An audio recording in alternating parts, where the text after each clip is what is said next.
Hello, everybody. This is your daily real estate practice exam question. I got a good one for you.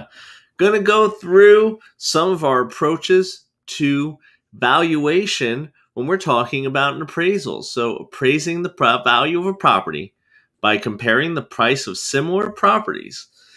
Now, this is used in several different cases. Let's take a look at the answers and let's talk about what isn't one. So, the approach of substitution sounds fancy, fancy, fancy. It's nothing. It's a whole big fat old nothing burger. Okay? Next one, the income approach.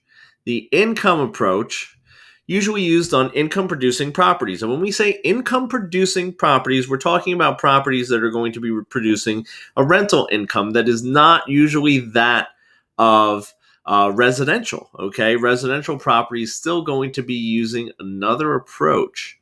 So the cost approach, usually that's used for public buildings that sales data might not be available for, and they might not be income producing properties. So this is very popular for public buildings.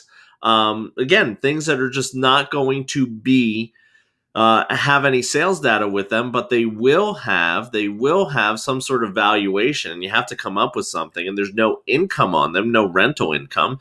So you have to come up with something on the cost approach to come up with the value for those non-income producing properties that are kind of unique. So the cost approach wouldn't be it. Also, side note about when the cost approach might come into play.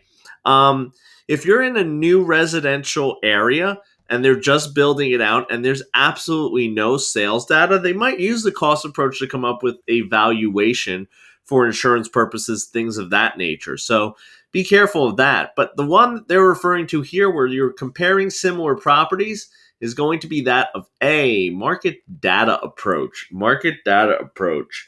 Now, the market data approach, what we have to understand, I'm going to go into it a little bit here. What you're going to do is you're going to have a comparable.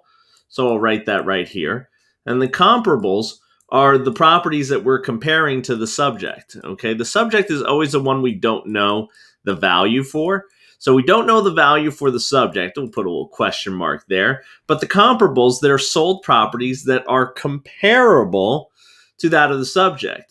So what we do is this. We decide if the comparable is superior or inferior. And then what we do is picture it as a scale, right? Picture it's a scale. And what you want to do is you always want to balance it. Get it as close as possible. So whenever they say that they make adjustments in the sales or comparison data approach or the market data approach, they always make the adjustments to the comparables because you don't know the value of the subject, right? You're solving for that. So when you have a situation where they say, hey, where are the adjustments made? It's always going to be made to the comparables. And if it is superior to the subject, right? This is the Beamer. This is the Honda. Okay. What happens is we have to assume that it's going to sell for more. So what we have to do is lower the price, right? Lower the price. Let's say it has one extra bedroom, it has a pool, it has a finished garage that the subject does not have. It's superior in some manner, shape, or form. Also, let's say that it's inferior. Here's the Mercedes, here's the Hyundai, okay? And what happens is we have to make that a little more because guess what?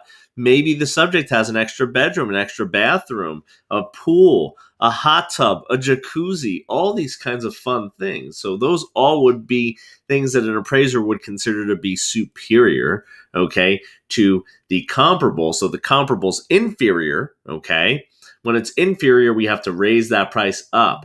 Now, the other thing that you want to keep in mind too is that the prices that they're going to adjust it are going to be the opinions of the appraiser. There's no set schedule, hence why an appraisal is the opinion of the appraiser based on the estimate of value that they come up with. So that's really what it is. It's an opinion. So what happens is all that stuff might be left up to debate. So guys, I hope you like that one. And again, if you do like what I'm doing, hit like, hit subscribe, and don't forget, I give private lessons out, so you can sign up below and description box down below. Take care, guys.